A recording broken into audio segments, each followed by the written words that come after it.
Welcome to మనా chef. నా పేరు మాధవి. ఈరోజు మనం మసాలా దొండకాయ ఎలా తయారు చేసుకోవాలో చూద్దాం. ముందుగా ఇలా ప్యాన్ పెట్టుకొని స్టవ్ ఆన్ చేసుకోండి. స్టవ్ ఆన్ చేసుకొని దీంట్లో ఒక టేబుల్ స్పూన్ ఆయిల్ వేసుకోవాలి. ఈ ఆయిల్ కొంచెం హీట్ ఎక్కిన తర్వాత దీంట్లో చూడండి ఒక 2 టేబుల్ స్పూన్లు వేరుశనగ పప్పు, ధనియాలు 1 టేబుల్ స్పూను, నువ్వులు 1 టేబుల్ స్పూన్, పచ్చిశనగపప్పు 1 టేబుల్ స్పూన్, ఎండుమిర్చి 4, ఇవన్నీ వేసుకొని కొంచెం ఫ్రై చేసుకోవాలండి. దోరగా వేగేటట్టు మీడియం ఫ్లేమ్లోనే పెట్టుకొని ఫ్రై చేసుకోండి. ఇవి ఒక హాఫ్ ఫ్రై అయిన తర్వాత దీంట్లో చూడండి ఒక చిన్న ముక్క ఎండు కొబ్బరి, దీంట్లోనే చిన్న ముక్క చెక్క, లవంగాలు, ఈ లవంగాలు ఒక 5-6 లవంగాలు, 2 ఇలాచి ఇవి వేసుకోవాలి. దీంట్లోనే ఒక 2-3 రెమ్మలు కొత్తిమీర, పుదీనా, ఒక 4 రెమ్మల పుదీనా ఇది కూడా వేసుకొని అన్నీ లైట్గా ఫ్రై చేసుకోవాలండి. దీంట్లోనే చూడండి కొంచెం ఒక పెద్ద ఉసిరికాయ సైజ్ అంతా చింతపండు కూడా వేసి మొత్తం బాగా ఫ్రై అవ్వాలి. మీడియం ఫ్లేమ్లోనే పెట్టుకొని ఫ్రై చేసుకోండి, లేకుంటే మాడిపోతుంది. ఇలా ఒక 2 నిమిషాలు బాగా ఫ్రై చేసుకున్నారంటే మనకి బాగా ఫ్రై అయిపోతాయండి. ఇలా ఒక 2 నిమిషాలు ఫ్రై చేసుకున్నారంటే మనకి బాగా ఫ్రై అయిపోతాయి. ఇప్పుడు స్టవ్ ఆఫ్ చేసేసి ఇది చల్లారిన తర్వాత మనం మిక్సీ పట్టుకోవాలి, అంటే మిక్సీలో వేసి గ్రైండ్ చేసుకోవాలి.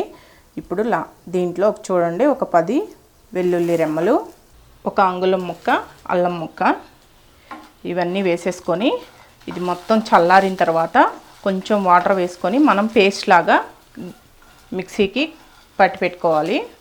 చూడండి చల్లారిన తర్వాత ఇలా మిక్సీలో వేసుకొని దీంట్లో కొంచెం సాల్ట్ వేసుకొని మనం గ్రైండ్ చేసుకోవాలి. కొంచెం వాటర్ వేసుకొని పేస్ట్ లాగా చేసుకుందాం. చూసారా, ఈ విధంగా కొంచెం వాటర్ వేసుకొని ఈ విధంగా మిక్సీ పట్టి పక్కన పెట్టుకోవాలి.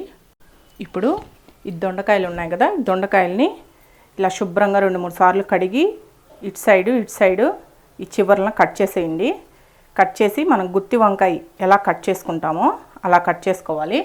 ఇక్కడ చూసారా, ఇలా 4 భాగాలుగా అన్నీ కట్ చేసుకొని పెట్టుకోవాలి. ఇలా కట్ చేసి అన్నీ పక్కన పెట్టుకోండి. ఇప్పుడు స్టవ్ ఆన్ చేసుకొని ఇదే ప్యాన్లో ఒక 3 టేబుల్ స్పూన్లు ఆయిల్ వేసుకోవాలి. ఇలా ఆయిల్ కొంచెం హీట్ ఎక్కిన తర్వాత మనం ముందుగా కట్ చేసి పెట్టుకున్న ఈ దొండకాయ ముక్కలు వేసుకోవాలి. దొండకాయ ముక్కలు వేసుకున్నాం కదా, దీని మీద కొంచెం సాల్ట్ వేసుకోండి. ఎందుకంటే మనం సాల్ట్ 1 టీ స్పూన్ పసుపు వేసుకుని కొంచెం ఫ్రై చేసుకున్నామంటే ఈ ఉప్పు పసుపు ఈ దొండకాయలకి బాగా పడుతుందండి. ఇలా వేసుకొని కొంచెం లైట్గా ఫ్రై చేసి మూత పెట్టి మగ్గించుకోవాలి. అంటే మనకు తొందరగా కర్రీ రెడీ అయిపోతుంది. ఇలా జస్ట్ ఒక 2 నిమిషాలు వేయించుకున్న తర్వాత మూత పెట్టి ఒక 2 నిమిషాలు మగ్గించుకోండి. ఇలా ఒక 2 నిమిషాలు మగ్గిన తర్వాత మూత తీసి చూద్దాం. చూసారా, మనకి కొంచెం హాఫ్ వరకు కుక్ అయినట్టు అనిపిస్తున్నాయి కదా. ఒక్క నిమిషం ఇలా మూత తీసేసిన తర్వాత ఫ్రై చేసుకోండి. ఫ్రై చేసుకోవడం వల్ల టేస్ట్ చాలా బాగుంటాయండి దొండకాయలు. ఇలా ఫ్రై అయిన తర్వాత వీటిని ఒక ప్లేట్లోకి తీసుకుందాం. ఇప్పుడు ఇదే ఆయిల్లో పోపు దినుసులు వేసుకోవాలి. శనగపప్పు, మినపప్పు, ఆవాలు, జీలకర్ర అన్నీ కలిపి 1 టేబుల్ స్పూన్ తీసుకున్నానండి. ఈ పోపు దినుసులు, ఈ ఆవాలు కొంచెం చిటపటాన్నివ్వాలి. ఈ ఆవాలు కొంచెం చిటపటానిన తర్వాత దీంట్లో ఈ కరివేపాకు, ఒక 2 రెమ్మల కరివేపాకు వేసుకోండి. చూడండి మీడియం సైజు 2 ఆనియన్స్, 2 ఉల్లిపాయలు ఇలా కట్ చేసి వేసుకోండి. ఈ ఉల్లిపాయలు ఒక 2 నిమిషాలు బాగా ఫ్రై చేసుకోవాలి. ఈ ఉల్లిపాయలు బాగా ఫ్రై అయ్యాయి కదా, ఇప్పుడు దీంట్లో మీడియం సైజు 2 టమాటాలండి. టమాటా ముక్కలు ఇలా కట్ చేసి వేసుకోవాలి. టమాటాలు కూడా కొంచెం ఫ్రై అవ్వాలి. టమాటాలు కూడా కొంచెం ఫ్రై అయ్యాయి కదా, ఇప్పుడు మనం వేయించి పెట్టుకున్న ఈ దొండకాయ ముక్కలు వేసుకోవాలి. ఈ దొండకాయ ముక్కలు వేయించుకున్నప్పుడే ఈ ఉల్లిపాయ, టమాటా ఇవి కూడా వేసి వేయించుకోవచ్చండి. కానీ మాడిపోతాయని నేను సపరేట్గా తీసి వేయించుకుంటున్నాను. మీకు ఇష్టమైతే అలా కూడా వేయించుకోవచ్చు. ఈ దొండకాయ ముక్కలు కూడా వేసుకున్న తర్వాత దీంట్లో కారం వేసుకుందాం. మనం పచ్చిమిర్చి కొంచెమే వేసుకున్నాం కాబట్టి కొంచెం చూసి వేసుకోండి కారం. నేను 2 టీ స్పూన్లు కారం వేసుకున్నాను. ఈ కారం కూడా వేసి ఒకసారి బాగా కలియబెట్టండి.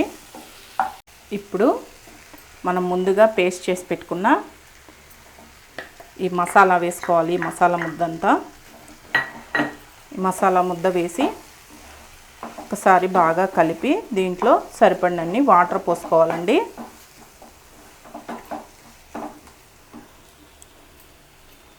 కొంచెం ఒక హాఫ్ గ్లాస్ వాటర్ పోసుకుంటున్నాను. వాటర్ పోసుకొని బాగా కలియబెట్టాలి. దీంట్లో ఇంకా ఉప్పు సరిపోయిందా లేదా ఒకసారి చూసి టెస్ట్ చేసి వేసుకోండి. ఇంకేమీ వేయాల్సిన అవసరం లేదు. ఒక 5 నిమిషాలు సన్న సెగ మీద మగ్గించుకున్నామంటే మనకి కూర రెడీ అయిపోతుంది. ఇలా ఒకసారి బాగా కలిపిన తర్వాత మూత పెడదాం. సన్న మంట మీద సిమ్లో పెట్టి లేదా మీడియం ఫ్లేమ్లో పెట్టుకొని ఒక 5 నిమిషాలు బాగా ఉడికించుకున్నామంటే మనకి దొండకాయ మసాలా రెడీ అయినట్టే. ఒక 5 నిమిషాల తర్వాత మూత తీసి చూద్దాం. చూసారా, మనకి బాగా ఉడికిపోయింది. ఇప్పుడు లాస్ట్గా కొత్తిమీర చల్లుకొని సర్వ్ చేసేసుకోవడమే. చూసారా మసాలా దొండకాయ ఎలా తయారు చేసుకోవచ్చో. ఇది రైస్లోకి చాలా బాగుంటుందండి. మీకు ఇష్టమైతే చపాతీలో కూడా తినొచ్చు. ఈ వీడియో కానీ మీకు నచ్చినట్లయితే నా యూట్యూబ్ ఛానల్ మన చెఫ్కి సబ్స్క్రైబ్ చేయండి. నచ్చితే లైక్ చేయండి, షేర్ చేయండి.